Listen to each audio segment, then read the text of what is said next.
Once again, Bernie Sanders has to come to the aid of the American worker, the American middle class, the working class.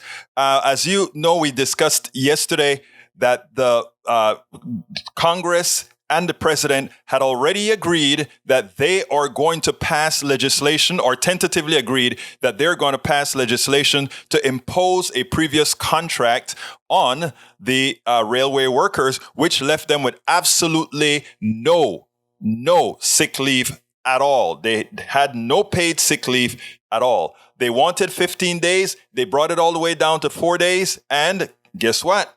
The corporatocracy, even though they're filled and profiting over this world, still said absolutely not. Well, Bernie Sanders said, okay, we'll block it. You guys want, who you think if this economy fails, who's going to lose the most? The ones who have the most. So let's see what happens going forward. But check out what Bernie had to say. President of the United States and top congressional leaders in both parties are now working to avert what they say would be an economic disaster for the country.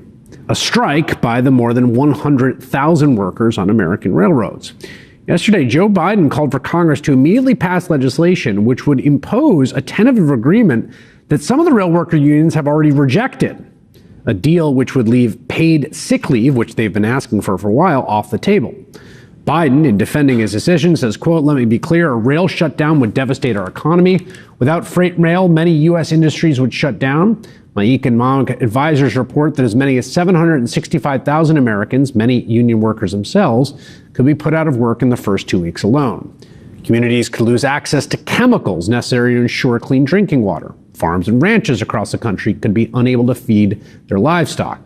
He goes on to say, "As a proud pro-labor president, I am reluctant to override the ratification procedures and the views of those who voted against the agreement. But in this case, where the economic impact of a shutdown would hurt millions of other working people and families, I believe Congress must use its powers to adopt this deal." Senator Bernie Sanders, independent Vermont, says he intends to block the bill until there is a vote on adding paid sick leave, and he joins me now.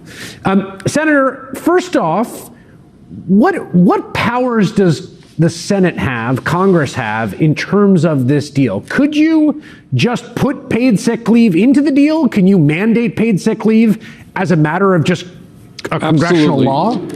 Yes. In this instance, as a result of long-standing legislation, Congress has the power to come up with an agreement in order to protect the American economy. The president is right.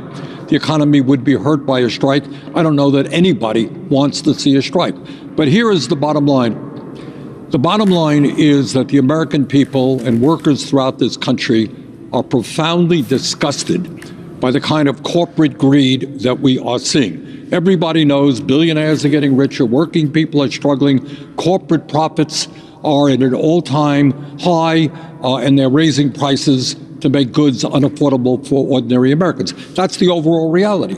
And what you're seeing in the rail industry is that whole phenomena in spades. Chris, in the last 3 quarters of this year alone, the railroad industry made $21 billion in profits, provided $25 billion in stock buybacks and dividends, and they are paying their CEOs, in some cases, $14 million a year, $10 million a year, $20 million a year, whatever it may be. Meanwhile, for workers on the railroads, they have zero, underlined zero, guaranteed sick leave. In other words, somebody comes down with COVID tomorrow. They're going to get penalized because they don't come into work. Somebody is having a baby, can't go to their wife's side. So what we are fighting for, and I think we stand a reasonable chance to succeed, is to take the agreement that the President and Labor Secretary negotiated and add 7 days of paid sick leave, guaranteed sick leave to that. And what I'm hearing is not only is that going to be taken up in the House tomorrow, I'm hearing that there's strong, or at least some, Republican support for it in the Senate. Thank you, Bernie. I hope those other senators that seem to be thinking that we better do something for the working class. These pilferers continue to pilfer. These people who continue to exploit the American worker. These people who continue to maintain this state of what I call antiseptic slavery. It must end. I mean, we have too many darn neoliberals in the system, but you know what, folks? 2024 is coming. Don't you ever forget it. 2024 is coming. You must participate in the primaries so that we would get the right kind of folk elected. We spend a lot of time deconstructing the news, trying to parse it into a form that everybody can understand. We try to find those little nitpicks where it flies above the fray, etc.